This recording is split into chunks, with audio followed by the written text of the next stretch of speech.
Good afternoon. I'm TerryTopCat for ClusterView.com, and I'm joined by my great friend, co-director and founder of the British Black Awards, the incredible Omar Okai. How you doing? Good afternoon, sir. How you Good doing? afternoon. I'm finally here. You're finally here. We've been trying to do this for a long time, and we've known each other for a hell of a long time. 25 years plus. 5 more. 20, yeah, because I'm like 58 now, so yeah.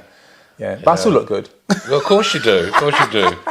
So we'll get on to the British Black Theatre Awards, but tell me what ignited your passion for dance and theatre? Because I believe your mum and grandmother were both dancers. So let me go back. My grandmother first, my great aunts, and my mother, Marjorie Okai, then Marjorie Sampson.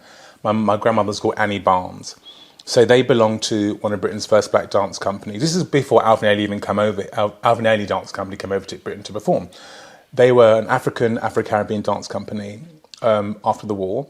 The first one, I think, actually in Europe. And it was called Ballet Neg. And Ballet Neg, they were not rich like, the Royal Ballet. And it was African dance, as ballet just means to dance. People always get confused with it. And that's where they started. My grandmother, so my mother started as well when she was a bit younger. And that's what inspired me. I saw photographs of them as well, and I'm really inspired by them. But as I got older, funny enough, I was actually a trained chef before. All right, I didn't go straight into dance. I'm actually a cuisine chef beforehand. But then from that, I was inspired by another dancer called Namrom, a Jamaican dancer actually, who was part of the LCDC, London Contemporary Dance Company, the school's dance company. It was fantastic. I saw him on TV once dancing in a dance piece called Troy Games, and I said, "My mum, I want to do that." How old were you then? I think I was about maybe 16, maybe 15, maybe earlier. It's like probably late 70s, early 80s. So I'm born 65. I'm an old geezer. Likewise. Do you mean? But that's what inspired me. Was probably my family's history and Namron's dance on television. And I was a chef training. I did it for a couple of years as a chef company. I thought, no, I need to get into dance. So where did you study dance? At the London Contemporary Dance School. That's why I started in Euston, and it was really heavy. It was great. I'm not going to lie. In what heavy. It was heavy. Martha Graham. Martha Graham obviously was a fantastic choreographer from America, but my teacher Jane Dudley was from the original Martha Graham company. She had a stick. This woman had a stick, Terry. No, she had a stick. You don't understand now. You can't say boo to a goose to students, but she had a stick. And my other teacher was, stick. So what would she do with that stick? Yeah, stick, like contract. Like me, contract. You know what I mean? Your head, like that, yeah. Oh, gosh. I survived, I'm here, I'm not dead. Yeah, no. And my other teacher Good discipline, though, as well. Perfect discipline, it's fine. Because at dance, you have to be able to feel what to move. You can't just speak, you have to show. My other teacher was a woman called Viola Farber from the original Merce Cunningham company. So I was lucky to have these two good teachers. I had another teacher called Miss Bird, and she was a great ballet teacher. In fact, tiny, but she was formidable.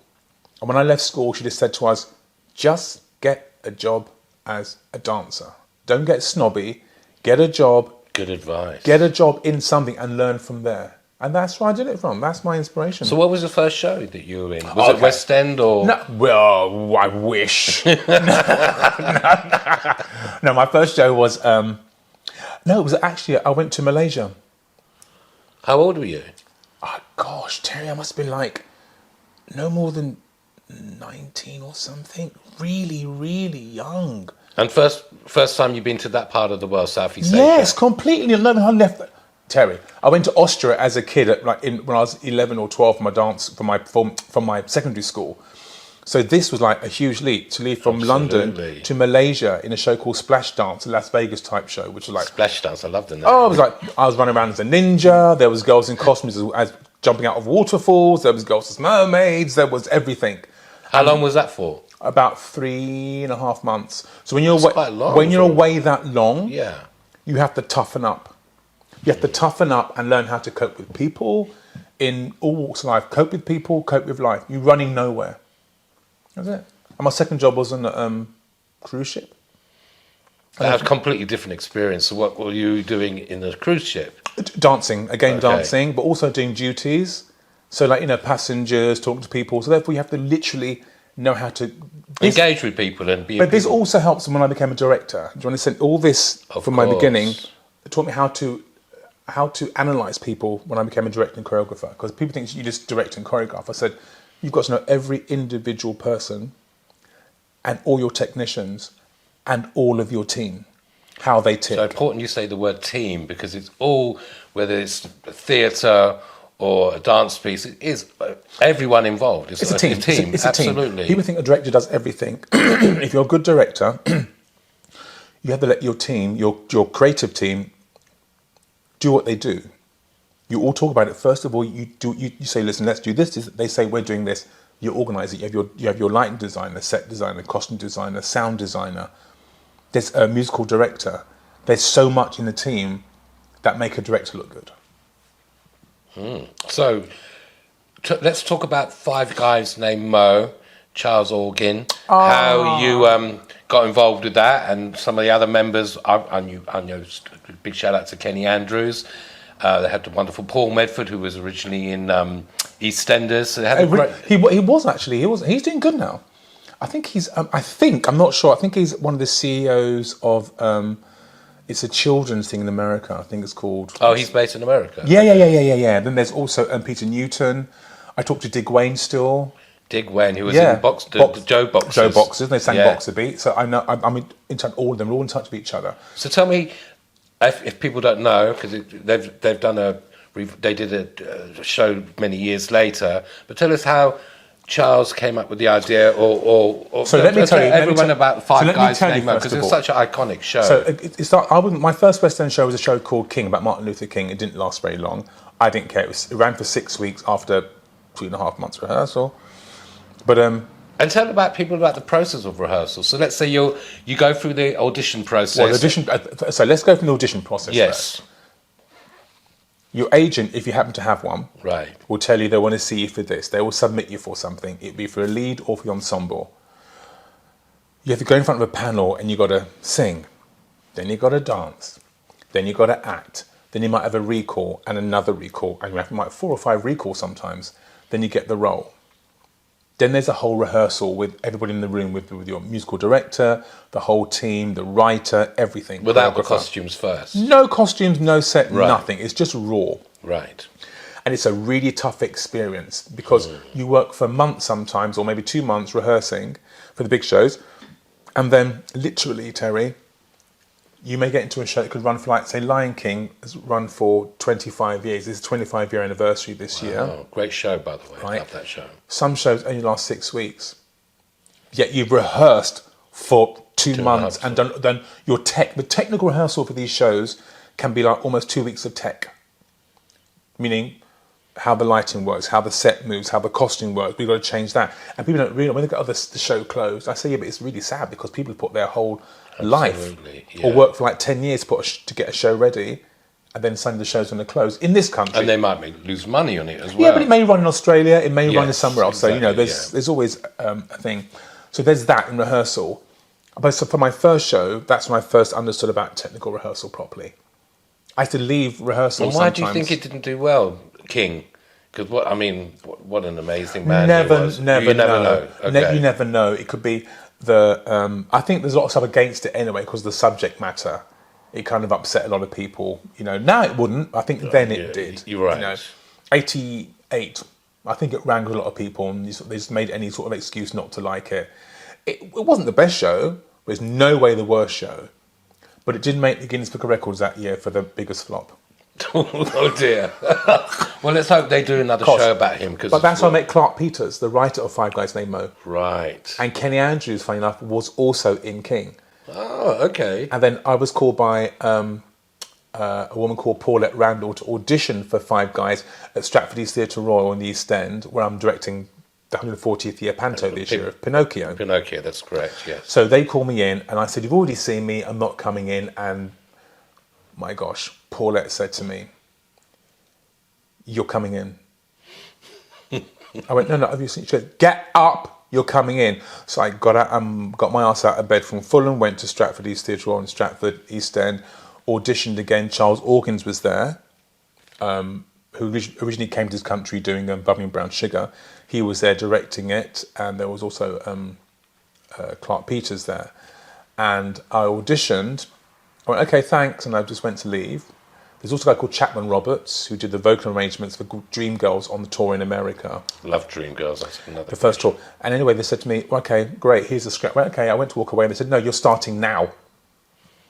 That was in the afternoon. I went, what do you mean? They said, the boys are coming back from rehearsal, from the lunch, you're starting now. So I'll start showing you the dance routine. That's how Charles Organs worked. You're doing it. Here, I went, he went, no, you're starting now. So these are the first step. Five Guys Named Mo. So tell everyone the story about Five Guys Named Mo, what it's about. Because I think I saw you in that. So Five Guys Named Mo, I'll talk to you guys out there. Five Guys Named Mo is a story. It's about a guy called Nomax. Wonderful story about a guy called Nomax who's really bad to his girlfriend. These five guys pop out from the radio, from the wall, from the kitchen, from everywhere, and literally they turn his life around, and that's it. The whole show was 1.5 hours long with interval, but it ran for 4 years in the West End. Great show. Absolutely great show. Tough show.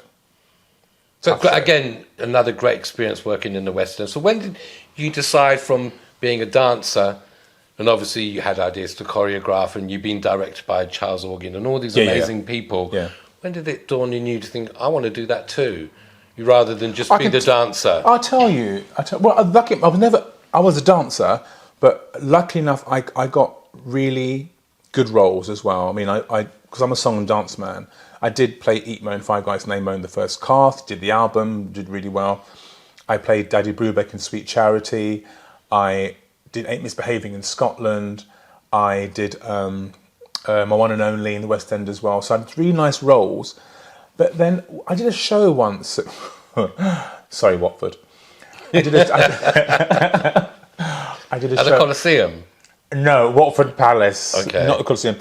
And it was really bad. It's called Celestina Salsa. It was so bad, Bad in Terry. what sense? Just bad, Terry. The writing, bad the design, cast. bad writing, good cast. Bad design, bad writing, That's bad a shame. set. But I thought, what's the point in moaning about it? Put your money where your mouth is, Omar, and start something else. And to me, my then partner, we said, let's do our own show. And we started Okai Collier Company. Right. And I did a show called... Big shout out to Simon Collier. Simon Collier. It's called Carnival, Viva Carnival. Didn't have much money. Wasn't a huge, gigantic show. So when was this? This was in the late 80s, early 90s? Oh, no. This is after Five Guys. So it would have been around about sort of 95-ish, I think. I can't remember. So that's a very bold mood of you. How did you meet Simon? Oh my gosh. So Simon, we met, he was then, years ago, doing bartending work at the Lyric Theatre, Shaftesbury Avenue, and I was in Five Guys Named Mo. And I used to come off the stage every day doing this conga line and take the I know what you mean. And take the cast around the cast, take the audience onto the stage and off into the bar. And I began your friendship began there. Yeah.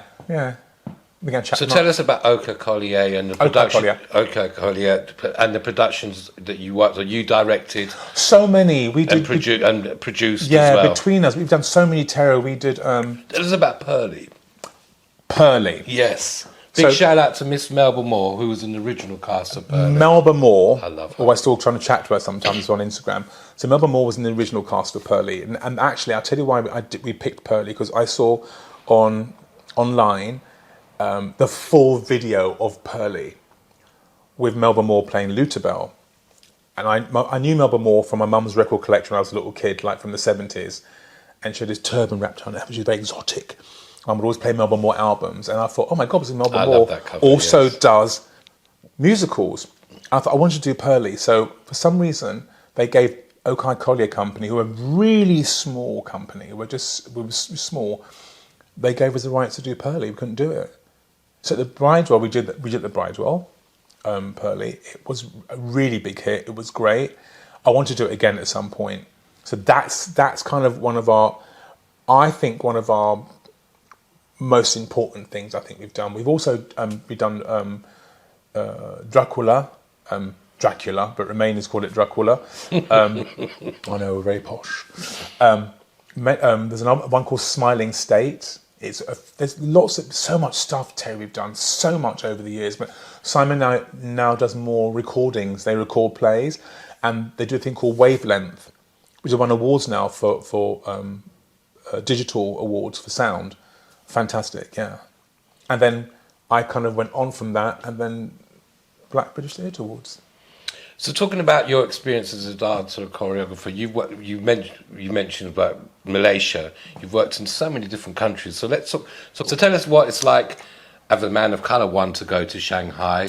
Two, to work work with Chinese children, and tell us about China. Let me tell you. So there's a myth about. So I work in the performing arts sector, obviously. I had this a lot. People say, oh my God, be careful when you go to Shanghai. Go to China, Omar. China's vast. Of course. Shanghai is Shanghai. China is China. So you can't just say, oh, China. That doesn't actually mean anything. You know what I mean? Because that's like saying London is the whole of Great Britain. Absolutely. So in Shanghai, I experienced zero racism. I experienced zero homophobia. Fantastic. And I mean absolutely zero. The school that I worked for at that point. So they just contacted you. What did you work on? So tell everyone. No, how I got contact is I went over as the first ambassador via Solange, who I work with, obviously Black British Theatre Awards, yes. literally as their first kind of creative ambassador for international stuff. So I went to Shanghai via the Dang school, yeah. And so Shanghai's, to work there is beautiful. It's very advanced. All the students in the school, from little to teenagers. What age group were they? They go from. Oh, I taught. Yes. The ones that go from kind of like 11, 12 upwards, directing shows, choreographing those shows, and What shows did you work on? Wow. Peter Pan the musical, Annie the musical. Sing in the Rain. And what was the other? There's another one, I can't remember. There's loads of them. There's about 4 or 5 of them, yeah. And they all speak English very well. And they're polite, and it's great. It's a great, the living, I suppose to live out there and the pay, if you're well paid, you can live very, very well. And you're well treated as a creative person. So there's a myth about the whole thing about China where you just get arrested if you do that. I said, that's because that's how the West kind of portray it. Press, yeah. Yeah, but when you're actually in Shanghai, it's not, because actually Shanghai is quite not. And did you meet some other non-Chinese creators when you work in there? There's a lot of people of you guys working there. Yeah, they've got like huge Disney shows out there. A lot of the American tours go out there. A lot of the British tours go out there. It's like a big myth that musical theatre is very big. The only thing I'd missed though in Shanghai, I'd love to have seen them creating their own musicals about their own experiences, and they're not quite doing that yet. They're very much like what comes from the West is the best. It's like, you've got some good stuff. You've got some amazing stories of your great warriors, your great leaders. There's some. It's not really. It's still a bit Western. Do you know what I mean? But it's a great place. I loved it. So coming back to the UK, before we talk about, let's talk about the British Black Theatre Awards. So that started in 2019 with your friend Solange. So tell us about Solange's background and her mum, and then how you guys met. So Solange Urdang's background is this. Solange's mum, Leonie Urdang, gave me my first teaching job in between shows, to teach, and I loved it. And and she's quite formidable. She's passed away now. So you took obviously a lot from all the people that taught you with your own style, would you say? I never lost my own style. I was always creating my own style. I'm a bit of a. But you obviously took a lot from people like Charles Organ and people who. Of course, you just look how people of that caliber work and why they got there. Know how they got there, Terry. You don't just get them. People say, "Oh, I'm famous." Know how they got there. Their story. That you're standing on their shoulders. You definitely are. So people start thinking, "Oh, I'm the star of the show." It's like, no, you're on someone's shoulders. Remember, the star of the show will always be the show. Absolutely. Do you know what I mean? When you leave that show's still running. Lion King will tell you that. Yes. Tina will tell you that. Do you know what I mean? But with Leonie Urdang, she literally, allowed me to create and be free in a space. Do you know what I mean? But also her background is from South Africa. So her family are anti-apartheid advocates.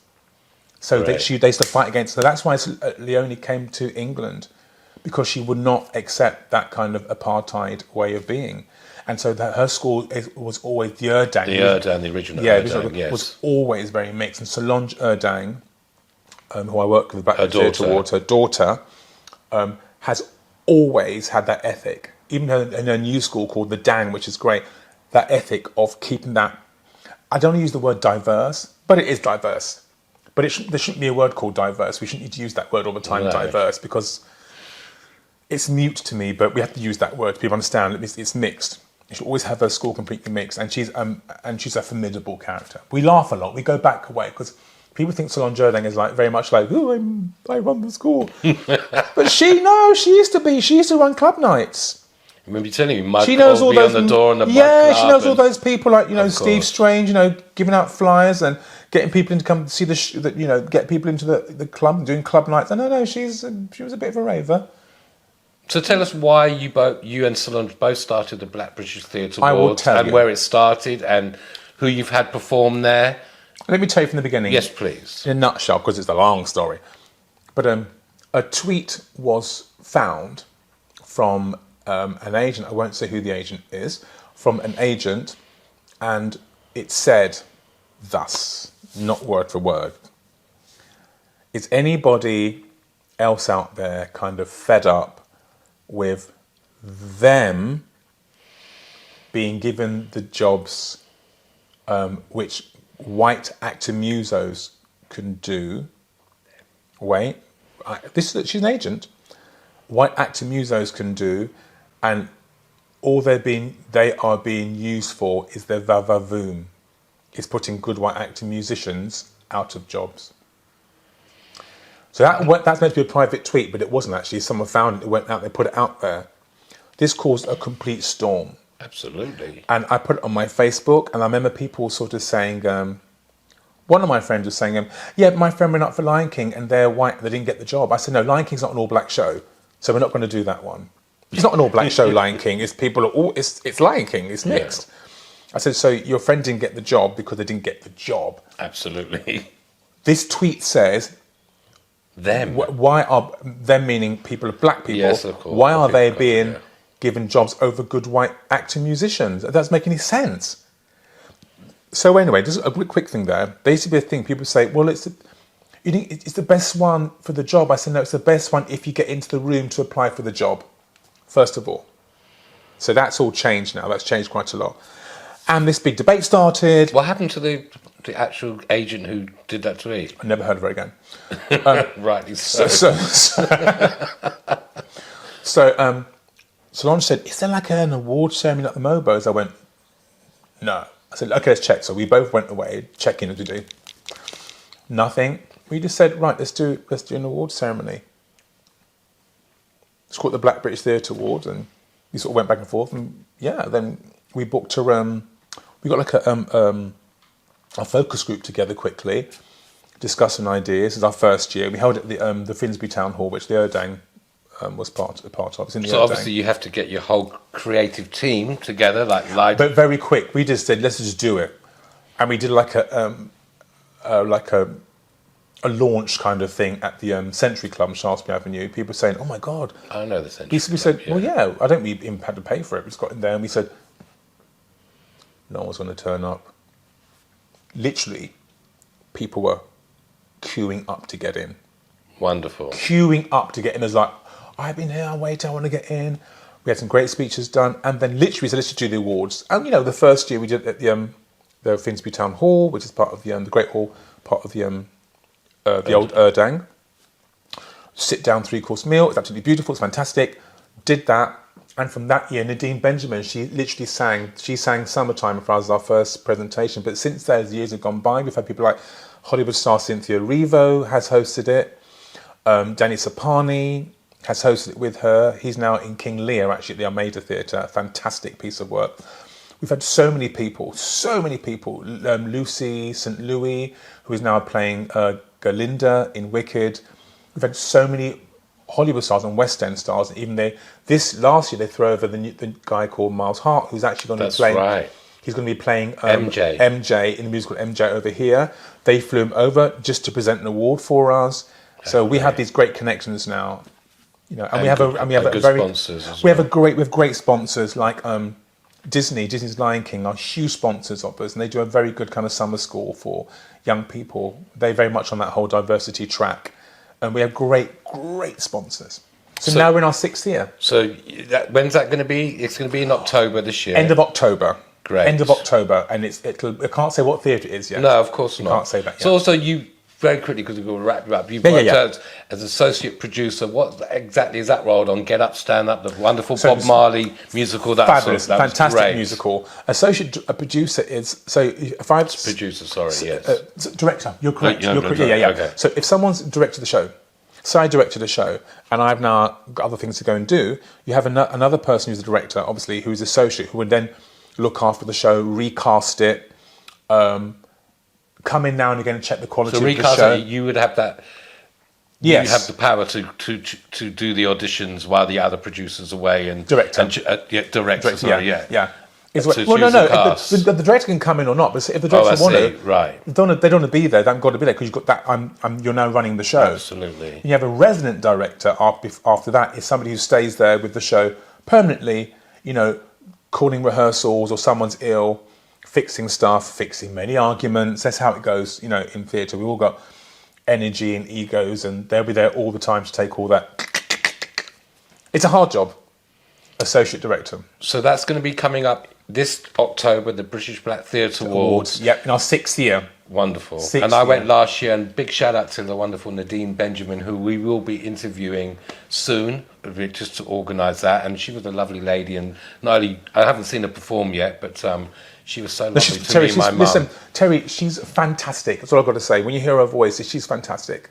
So I totally believe you'd get her in. Yes. You'd get her in. So tell us one last thing before we wrap up, where we can find the social media for British Black Theatre Awards, where we can find you on social media, and what piece of advice would you give to an actor, dancer, starting out in the industry? First of all, Black British Theatre Awards is Black British Theatre Awards on Instagram. That's blackbritishtheatreawards.com. That's all it is. The same Black British Theatre Awards for Twitter, now called X, I think it's called. Yes. Yep. So everything is Black British Theatre Awards. But what I will say to any young performer, not as dancer, starting out in the industry, is one, don't listen to all the kiki. Don't listen to all of the kiki. Two, don't believe your own hype. Very easy to do that. Three, remember the star of the show or piece or whatever you are in is the star. And you are given the privilege to be able to star or be part of it. Remember that. But one more thing, your creative team are there to create and make you look good. Allow them to do it before you start talking. Allow them to do it. They will never make you look bad. They'll always make you look good. Wonderful piece of advice. So this is TerryTopCat for TerryTopCat Purrsents for ClusterView.com with the wonderful Omar Okai. Thank you, Omar. That was so great. Thank you, really Terry. enjoyed that. Nice talking to you. Thank you.